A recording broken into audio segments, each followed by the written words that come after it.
Okay, guys, I have, while you're on the screen, as you can see, I have Nicola Rocha. Nicola was like you at one point, struggling through the maze of the courses and statistics, and you graduated in 2011. Yep, that's right. Can you hear me? Okay, so why don't we cut to the chase and tell us a little bit, and then we'll take questions from the audience. Sure. Tell us a little bit what you do now, very quickly, and then what you've learned, right? What you've learned helped you, so that they help them focus on. Sure. So yes, right now I am investment technology specialist on our investment tech team. Right now I'm mostly, I help with like the strategic development of algorithms, reporting, technology projects basically to support our investment unit. Before that, I was a full-time quant on our quantitative, our factor-based equity team. So I did a lot of factor research on things like value, momentum, stability, and I worked a lot on the implementation side as well. So portfolio construction, a lot of portfolio optimization, synthesizing a portfolio from an alpha model, putting it through an optimizer, back testing, and doing things like that. And then a little further back, I was kind of a team lead, or we're an agile development company, so it was like a scrum master type position. And I was on a financial modeling team that I actually started for portfolio rebalancing on our wealth platform. So I think that's a good segue, since I went backwards. How did I get this job? Well, I applied for it right out of, I did the program you're all in. I did it in 1 year, and in the fall I interviewed. SEI was one of the places I interviewed, and I entered their master's rotation program, which was a 2-year program on the technology platform. And really quickly, I had a big affinity towards the portfolio rebalancing team, and just portfolio management in general, which wasn't a surprise because it was the thing within our technology unit at the time that was by far the most closely aligned with the MSAF program in my undergrad. So I did some time there, spent a few years there, and then I had a mentor who worked in portfolio management that I'd met through various projects and stayed in touch with. And we had a reorg on the technology side. He asked me if I'd be interested in being a quantitative analyst for him. He was launching factor-based strategies, and I said, yes, that sounds great. So I joined up with him in 2014, I believe. And I've been kind of in I would really qualify like the theme to my work as, investment focused technology, whether that's doing research on quantitative models, supporting it through implementations, working on optimizations to portfolios. I've spent a lot of time in like tax optimization, like minimizing transaction costs, like a lot of the real world stuff. And now there's I don't know if you guys have heard of ESG investing, environment, sustainability, and governance. Really just 3 new factors that have become really popular lately. Had some input on that. So my theme has been really using technology to help our investment capabilities. So right now I'm looking more out towards how can we use technology better to improve our investment products and offering. overall. So, that's kind of what I do now, what I've done, and, how I got into this position. I guess the next thing, it would be a little bit of advice, maybe that helped me get the job, the first job. And I would say I've given this to other Lehigh students before. Your first job, I think, especially out of school, you want to be just getting in to a good company where you're interested in what the bigger initiatives that they are, that they're doing. And you want to kind of emphasize your multidisciplinary skill set. I think depending where you want to go, and I'll skip ahead real quick to number 5 that Professor Zora wanted me to cover on, do we have any openings? We do have a quantitative analyst opening. It's in London, however, so you have to move to London. But depending where you want to go, the quant career could be interesting. So my advice on getting a job is, the big cities like San Francisco or Seattle, Chicago, New York, or London. Move to one of those cities if you're really serious, or at least fly out and interview, apply to a lot of positions in those areas. That's where a lot of the quant jobs are. But my advice is, if you don't want to go to one of those places, really sell the multidisciplinary aspect of your degree. The whole financial services industry right now is looking to leverage algorithmic thinking and technology, and you'll be really surprised how far the analytical finance, or now financial engineering background, how many different things in financial services that you can really help out with. So, like in my case, I wanted to be a quant. I didn't want to move to New York. I found a firm I liked. I got on their technology platform, but I worked, I quickly found a spot, within rebalancing, which was very quantitative and algorithmic. And next thing I knew, we didn't do quantitative equity investment at the time, but as soon as they spun it up, I was one of the first people that they thought of to help with it. So, it's often a winding road. And I would say the skills that you're getting now, you can really, especially on the technology and the problem solving, the algorithmic side, financial services companies are looking for critical thinkers who are adept in technology. So, you can play up those aspects even if it isn't a home run quant firm. And then you just never know once you're in, where business is crazy. You never know where things are going to take you. So I think that my advice for getting your first job is twofold.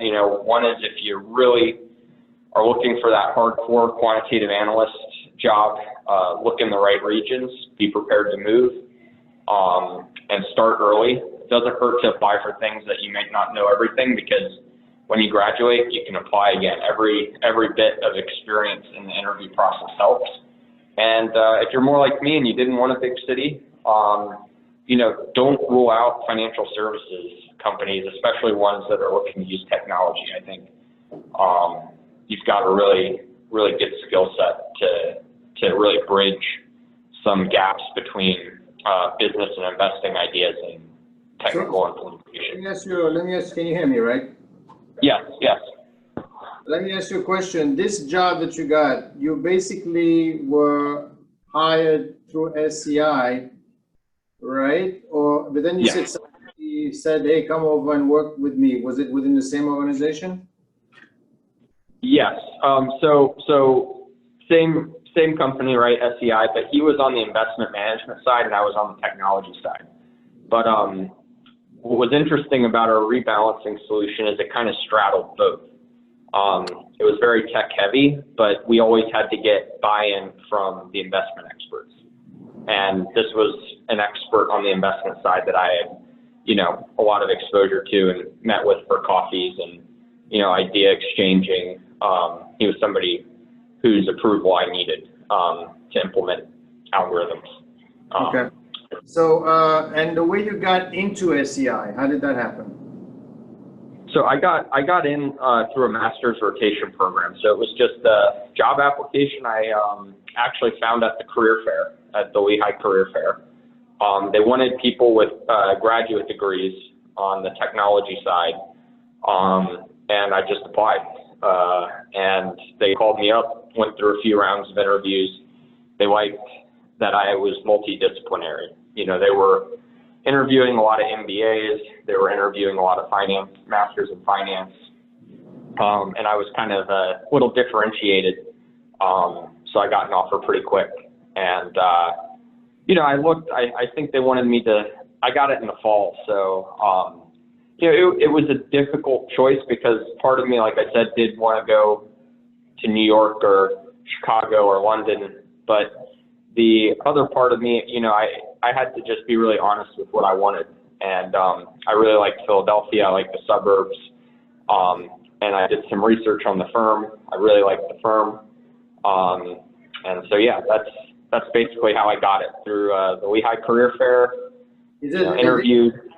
Lehigh Career Fair, or was it just a general career fair? It was actually just a general career fair, but they did something interesting. I'm not sure they still do it. It was like the first hour or 2 hours of the career fair was for graduate students only. So I guess it was a bit specialized, but it was part of the bigger career fair just because I was a graduate student. I got in that hour early or whatever, and that's where I found this opportunity. Okay, so let me turn around with these guys, see if they have any questions. Sure, I'll let you pick. Hi. Can you hear him? You hear me? Yeah, I can hear. Yeah. So during your time at Lehigh, I'm just curious what class you found was the most useful to you once you got into the professional world, and then maybe also something that you weren't taught in school that you found was really important for you getting to where you are today. Sure. So just make sure I heard it right. You're saying which classes and projects and the financial engineering program did I find the most useful in my career? Yeah. Okay. So there's probably a few dimensions to that. The most directly applicable was probably the portfolio optimization. Do you all still take the optimization class? Yeah. Like learning the basics of portfolio construction at a really academic level, that really helped.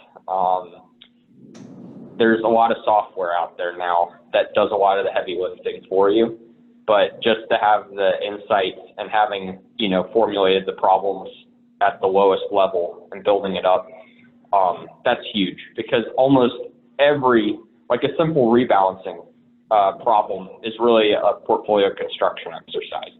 You're trying to, you know, buy and sell securities in an optimization framework. So, you know, starting from scratch, you're trying to, you know, you're starting basically from a zero position. Like I have 100% cash, 0% everything else. But in a rebalancing, it's exactly the same thing that you're learning. It's just your starting weights are already determined. So that was big. And I think project-wise, I really liked the capstone that we got. We got a really cool capstone about assessing risk across different asset classes, and I did a really cool financial calculus or stochastic calculus the second semester. Really cool project that actually coattailed with our capstone because they were both about diversification, and it was really neat. We built it was the volatility matrix or implied volatility matrix. I'm really having to stretch back, but built like an algorithm in MATLAB that like we ended up using on the side. Like I remember my friends and I think I wrote the code for it, and we all kind of got the idea from Professor Dobrik at the time. And we started actually considering investing off of some of those portfolios, and that was pretty cool. I ended up buying some of the first stocks I bought as a real adult, were driven by, hey, these are things I like. I'm going to put them in this tool and see how diversified they are. And just in general, though, diversification is something that's not going to go away anytime soon. And having those principles really nailed in, really helped even with the business side. So I would say that it was probably two projects, really, the capstone of the financial engineering class and just the capstone for the stochastic calculus class. They both really beat diversification into me, which was a good thing. So.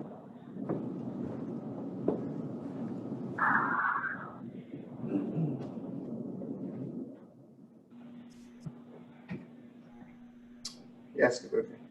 Hi, I'm Kai. So I have a question. So during the master educational program, what positions did you work in during the program? And how did you get the job through the rotational program? Was it because of your performance during the program, or was it because of your relationship between the company? Can you hear him? Sorry, it was really muffled. Maybe is he farther away? Yeah, then I'll come closer. You're gonna be right next to Justin. Hi. So my question is, during the master's rotational program, so what position did you work in, and how did you get a job through the rotational program? Was it because of your performance or your relationship between the company? Sure. So the first part was what was my formal position? So you're wondering what was I considered an analyst? So actually when I started, I was technically classified as a business analyst, but that was very fluid. And then I think the second part of your question was, how did I, what led to getting the quantitative analyst job? How did I get that job? Was it my performance, or I would say it was a product of two things. One was internal networking. So, just keeping a good, people that I respected what they did. And I thought that we had overlapping interests, putting coffee meetings out there, meeting with those people regularly, because they're the ones that are going to have the opportunities usually. Sometimes there'll be an internal posting, but a lot of times just, being the guy that's known as, hey, I was known in the master's rotation as the quant guy. And they wanted to do some more advanced things with quant over in my associate's part of the company, and I was on a list of one in terms of people that he wanted internally. If he didn't go with me, he would have probably gone external. So I think it was kind of just internal reputation, being the guy that knew a little bit about that, and knowing the right person. I have a question about the rotation program. So, did you have a chance to try different positions, or Yes. Okay. So our master's program was essentially they wanted to get you through a QA, so a testing rotation. They wanted to get you through a business analyst rotation. And they wanted to get you through what they called more a project manager type rotation. And the idea was you would have a different job at each on 4 different teams. So you would learn a lot about the platform. The platform is massive. So you would, be learning kind of a new job in a new place. So you're building domain expertise, but you're also kind of, I would say, on the job interviewing for a few different types of jobs. So are you more suited to be a tester? Are you more suited to be like a project leader? Are you more suited to be an analyst? I was different because I had a lot of coding capabilities. So my third or fourth rotation, I was actually a developer, which was unusual. Like I actually wrote code in one of my rotations. So I got a ton of exposure to how things worked. And that also helped me pick like the team that I wanted to be on long term, which turned out to work out really well. So does that answer it? Yeah, thank you.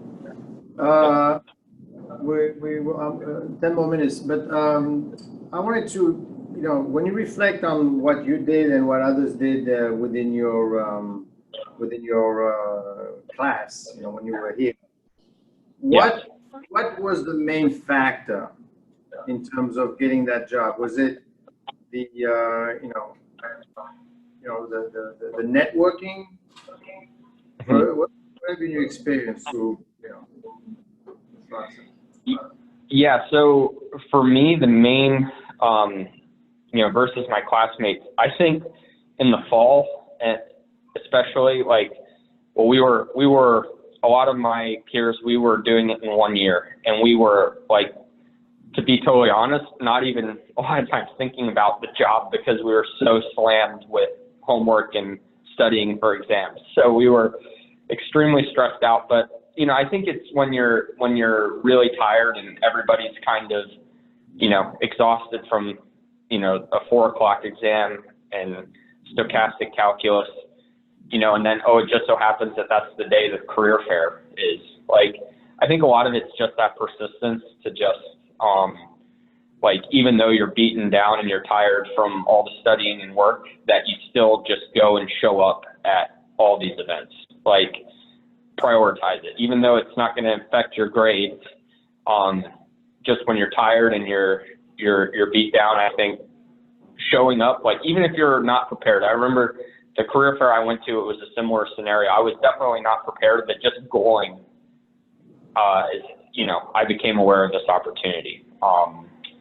So that I think is key, that, don't miss those events, even if you're tired and beat down. And how did other people get the job? What's that? How did other people within your class, how did they get their jobs? So I know a couple of people in my class. So we were one of the earlier classes. We had a very tough time breaking into the quant firms. I don't think any of us went to quant firms right from the program because we all wanted to lock down jobs in the fall.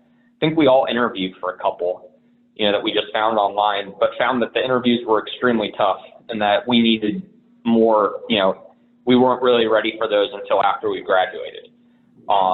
So a lot of my peer group, they got jobs, and a lot of them were undergrads at Lehigh too, but through career services.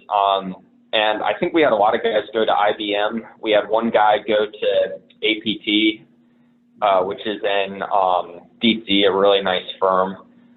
We had one guy that was an actuary that went to go work in insurance. He wanted to be an actuary and did the financial engineering.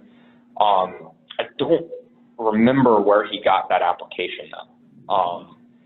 But I do know that people that waited to apply after graduating from the program fared better in quant jobs. But at that time, I don't know how it's changed. The real Wall Street quant analysts, we were kind of on our own back then to go find them online. I mean, say that again, that you were better off after you graduated to find a job?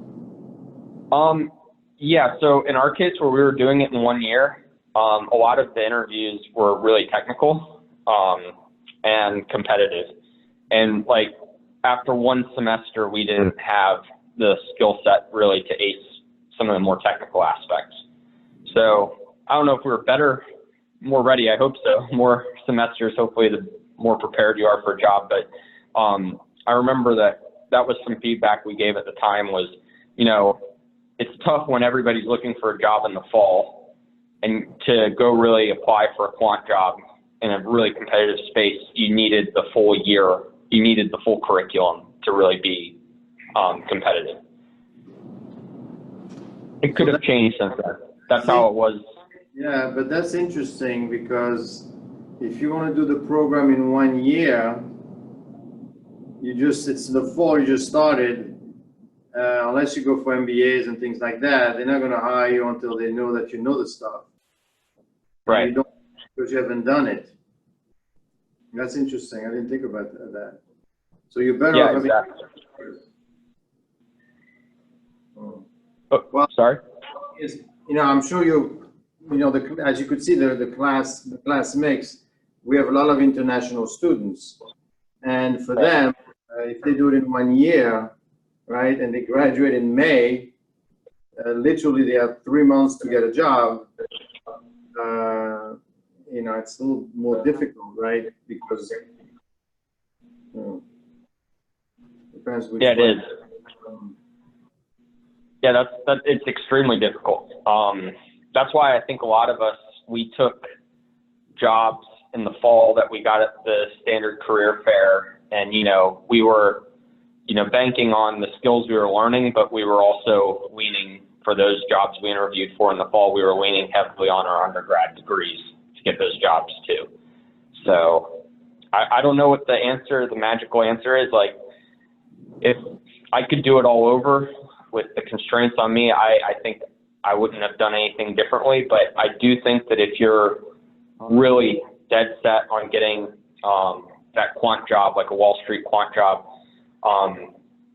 and I'm not speaking from experience because I didn't do this, but I speculated that, doing more networking, now you have LinkedIn. When I was in school, LinkedIn really wasn't a big thing.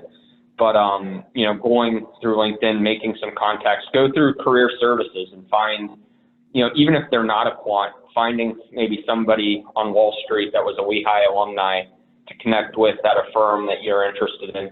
But, laying the groundwork for those jobs. And to make it even tougher, I think, a lot of those competitive Wall Street firms, they want you to have had an internship there first. And, if you're doing it in 1 year, you can't, unless you're willing to accept an internship after graduation, which maybe if you're really committed, maybe that's the right answer. But yeah, very difficult. I think I'm sorry, you have a question? Yeah, this is a good question. How are you doing? Can you hear me? Sorry? I have to come Yeah. check. Can you hear me? Speak loud. Am I audible? There we go. All right. How are you doing? It's true. All right. Get closer. Get next to the talking people. Can you hear me now? Yes. All right, cool. Just a quick question. I just wanted to find out. Well, 2 questions. I'm an international student. I just wanted to find out, what was the class mix like during your year in terms of international students? And then how did they fare? But the most important one is, in terms of the quant roles that you were talking about, I just wanted to find out, are they mainly middle office kind of roles, or are they front office kind of quant roles? I just wanted to get the feel of kind of roles and what they entail in terms of the job. Great question. So the class mix, it was highly international. I don't know, I want to say maybe 85 or 90% international, only 10% domestic. And in terms of the nature of the quant roles, I started what you would call, I would argue not even middle office, more back office, because it was, rebalancing was a part of the night work. So when I think of middle office, I think of more of like account opening and account management and things like that. But the quant role that I transitioned to in the investment side was 100% a front office job. Me and my boss, we picked stocks from a model and we directly invested in assets. Okay. And your first question? Yeah, he answered the first question. Did they? Yeah. Did they all find jobs? Yeah. I didn't get that part. What's that? Did they get jobs? I'm confused. Did they get jobs? Yes. But that was a long time ago. I can't remember who exactly and where. I'd have to do some LinkedIning to answer that appropriately, probably. But I do remember there were people getting jobs. But I think there were a lot of people that were still looking for jobs when they graduated too. Yep. So. All right, listen, I don't want to take any more of your time. I know that you're working and time is money. So I want to thank you very much. And if you hear about any type of internship, anything in very, back office, front office, let us know. That should be Sure. the email. I'll forward to these guys. Yeah, absolutely. I'll send you a link to our careers. And like I said, we have a quant analyst opening in London right now. So, if you're graduating, it might be a stretch right out of school. And that was the last thing I wanted to say. A lot of quant roles, they look for experience, but getting experience in something like technology or finance or something else can be applied towards a quant role. But definitely make sure you have the tech skills. A lot of people in finance, but if you can write code and use Python, you're going to be a lot higher up the stack. So there's no shame in taking a non-quant role, working a couple years, but building your tech skills and your investment skills, and then jumping in. That's kind of how I did it. So just wanted to add that, and I'll get an email with our careers page to you guys. Great. Thank you. Thank you very much. Thank you. All right. Bye, guys. Good luck. Bye.